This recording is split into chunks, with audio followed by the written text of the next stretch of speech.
We've seen this Royal Enfield Constellation here before.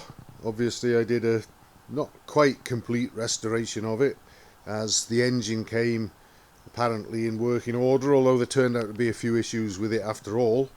But it's back this time because I was never 100% happy with this carburettor and its pilot circuit.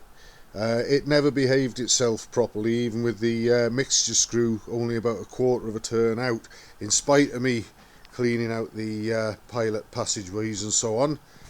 And the owner has had a little bit of difficulty starting it at times. So what we've done, we considered a new pair of carburettors. This has got concentrics on it, which it wouldn't have had originally.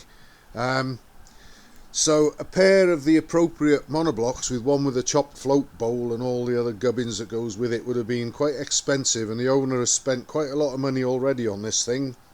So what we decided to do was get a single carburettor manifold, because some Constellations had a single carburettor, usually a TT carburettor or a monoblock. So what we've chosen to do is get the single carburettor manifold and one appropriate monoblock 389, as some of them were set up with, and that'll save a little bit of expense there for the owner while keeping the machine correct, which it actually isn't at the moment with the concentrics on.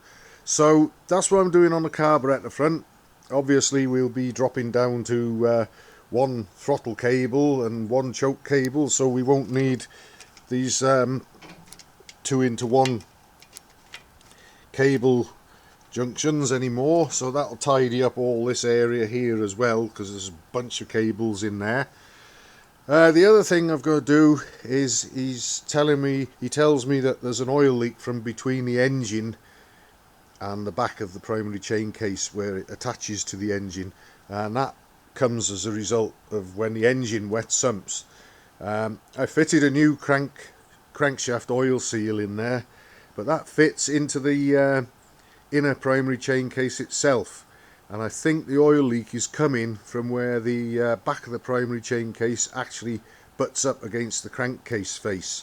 So I'm probably going to have to take all the clutch, alternator, everything off, get this lot out the way, and it's probably down to putting a gasket or some sealant in there. Now, a gasket isn't actually listed in the parts list to go between the engine and the back of the primary case on these, but so I probably would have put the case on, perhaps only using a bit of a smear of sealant or something, but it's letting oil past apparently, so I'm going to be having that off and having a look at it as well.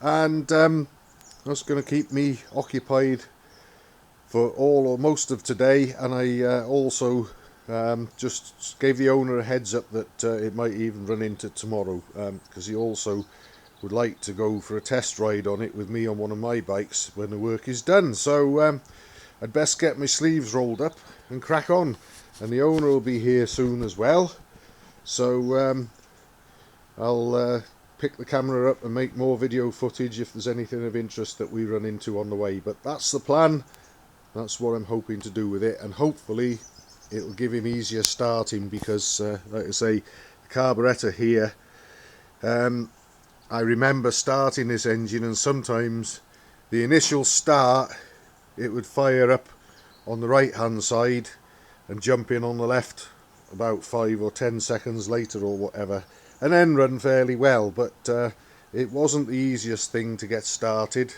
and the owner is no youngster, so we need to have this thing starting as easily as possible and running as nicely as possible. So that's what I'm aiming for here.